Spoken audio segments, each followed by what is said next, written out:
नमस्कार. ह्या प्रेझेंटेशन मध्ये किंवा या सेशन मध्ये आपण थोडक्यात बघू की ईटीएफ केलेलं का फायदेशीर आहे म्युच्युअल फंड पेक्षा. आता ईटीएफ म्हणजे काय, पहिल्यांदा हे बघू. मुळात ईटीएफ ही कॉन्सेप्ट म्हणजे पॅसिव्ह फंड, म्हणजे जे इंडेक्स करेल तेच तुमचं एक्सचेंज ट्रेडेड फंड म्हणजे ईटीएफ करेल. आणि हा ईटीएफ कंपॅरेटिव्हली म्युच्युअल फंड पेक्षा जास्त रिटर्न देतो आणि त्यामुळं भारतात त्याचा जो ऍसेट अंडर मॅनेजमेंट आहे तो 6 लाख करोड क्रॉस करून तो 7 लाख करोड कडे गेलेला आहे.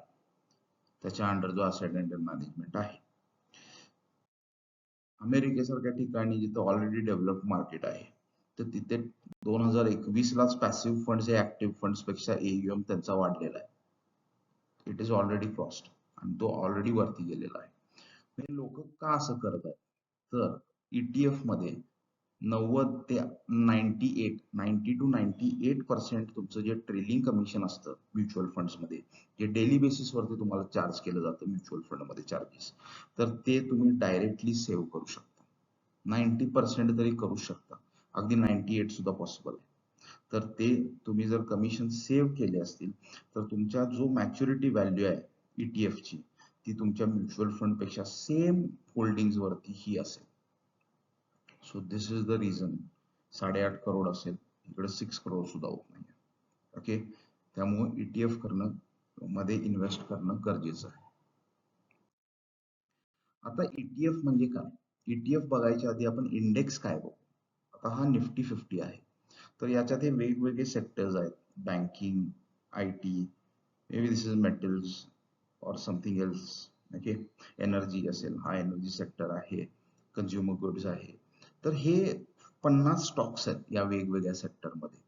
जसं आपण एक स्टॉक घेतो तसाच आपण एक जर एक्सचेंज ट्रेडेड फंड घेतला, एक घेतला जो आपल्याला कुठल्याही ब्रोकर करून घेता येतो, तर आपण हे सगळे 50 शेअर्स घेतो, जे आपण अख्खा निफ्टीच विकत घेतो.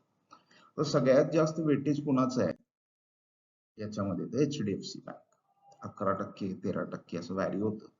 तर आपल्या प्रत्येक 100 रुपीजचे असे डिस्ट्रीब्युशन होत राहते आपल्या पैशाची. प्रत्येक 100 रुपीज मध्ये 13 रुपये एचडीएफसी ला जातील, 9 रुपये रिलायन्सला, 7 rupees ICICI bank. So this is how this will work. तर हे आपल्यासाठी, हेच म्युच्युअल फंडचाच प्रोडक्ट असतो ईटीएफ, आणि हे आपल्यासाठी काम करतील इथे. ओके, या सेक्टरनुसार ते आपलं व्हॅल्युएशन, जे व्हॅल्युएशन असेल मार्केट कॅप, त्याच्यानुसार हे सेक्टर वाईज पैसे आपले डिस्ट्रीब्यूट करतील. ईटीएफ बाय करण्याचं बेनिफिट काय आहे. पहिली गोष्ट म्हणजे तुम्ही डायव्हर्सिफाय व्हायला लागलाय, रिस्क मॅनेजमेंट व्हायला लागले. ब्रोकरेज म्युच्युअल फंड पेक्षा 90% तरी कमी आहे ईटीएफ मध्ये. ओके, आता लिक्विडिटी, म्युच्युअल फंड फक्त 3.5 ला विकला जातो, ईटीएफ तुम्ही दिवसात कधीही सेल बाय करू शकता. तो स्टॉक सारखा बाय सेल होतो, त्यामुळे तुम्ही इझिली ईटीएफ मध्ये बाय सेल करू शकता.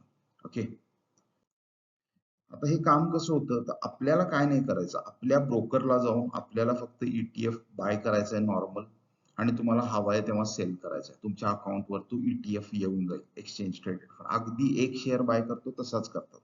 आणि त्याच्या बॅक एंडला हे मार्केट मेकर असतात. हे मार्केट मेकरचं काम असतं की मार्केटला लिक्विडिटी, ट्रेड फॅसिलिटेट करायचे, म्हणजे सगळ्यांचे ट्रेड होऊ देत व्यवस्थित. तर हे फॅसिलिटेट करतात ट्रेड. हा इकडे कोणतरी मोठा एक त्याच्या मागे ट्रेडर्स असतात, बंच असतो खूप जास्त लोकांचा. तर ते तसे 50च्या 50 स्टॉक्स घेणार, लाखो लोकांचे पैसे येणार यांच्याकडे, हजारो लाखो लोकांचे, आणि ते तसे स्टॉक्स बाय करणार. आणि तसा तो ईटीएफ म्युच्युअल फंड क्रिएट करतो आणि आपल्यापर्यंत तो आणून देतो या मार्केट मेकर वाया. ओके, आपल्या अकाउंट वरती हा ईटीएफ दिसायला चालू होईल. ओके, अगदी कुठलाही स्टॉक घेतल्यासारखा असेल आणि तो कुठला तरी म्युच्युअल फंड असणार आहे, त्याचाच आपण ईटीएफ घेऊ. ओके, तर कुठल्याही ब्रोकर वरती आपण बाय सेल इझिली करू शकतो. एनएससी बीएससी वरती दोन्हीकडे आहेत हे ईटीएफ, आणि इथला ब्रोकरेज खूप कमी आहे म्युच्युअल फंड पेक्षा. ओके, हा याचा बेनिफिट आहे. आता ईटीएफ कुठले कुठले असतात, तर इंडेक्सचे असतात, Nifty, bank Nifty, junior BeES, mid small cap, commodity gold सिल्वरचे असतात, लिक्विड असतात, बॉन्ड्स असतात, डेट फंड्सच्या रिलेटेड असतात, किंवा बीटा पण असतात. हे काही ऍक्टिव्ह मॅनेज फंड सारखे असतात, हे बीटा ईटीएफ असतात हे. ओके, इकडे शक्यतो जाऊ नये, आपल्याला इकडेच कुठेतरी काम करायचं आहे.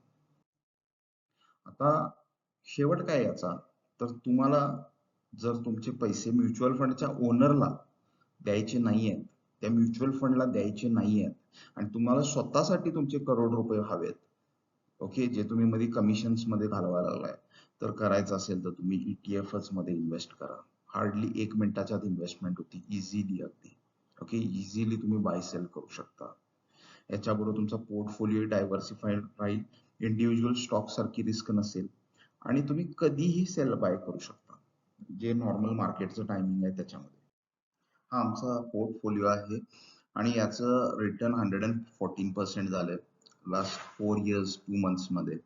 आणि अगदी लो रिस्कवर आम्ही हा पोर्टफोलिओ क्रिएट करतो, एकदम लो रिस्क वरती. आणि हे 27% आसपास जो अॅन्युअलाइज रिटर्न आहे 25+, हे ETF मध्ये पण आपण एक्स्ट्रा रिटर्न कसा जनरेट करू शकतो. Okay, so we will help you do this. आणि ह्याचं हे आमचं ट्रेनिंग असेल, हे स्टार्टिंगला अगदी सोप्या पद्धतीने तुम्हाला सांगण्यात येईल. तुम्ही कधीही फसणार नाही कुठल्याही फायनान्शियल प्रोडक्टमध्ये. Okay, and you will save lakhs of rupees. जे तुमचं कमिशन झालं लॅक्स ऑफ रुपीज तुम्ही सेव्ह कराल. आणि हे आमचं गायडेड ट्रेडिंग असेल, जे आम्ही तुम्हाला एक अल्गोरिदमच्या बेसवरती तुम्हाला सांगू. ह्याचे मागच्या 4 वर्षाचे हे रिटर्न्स आहेत.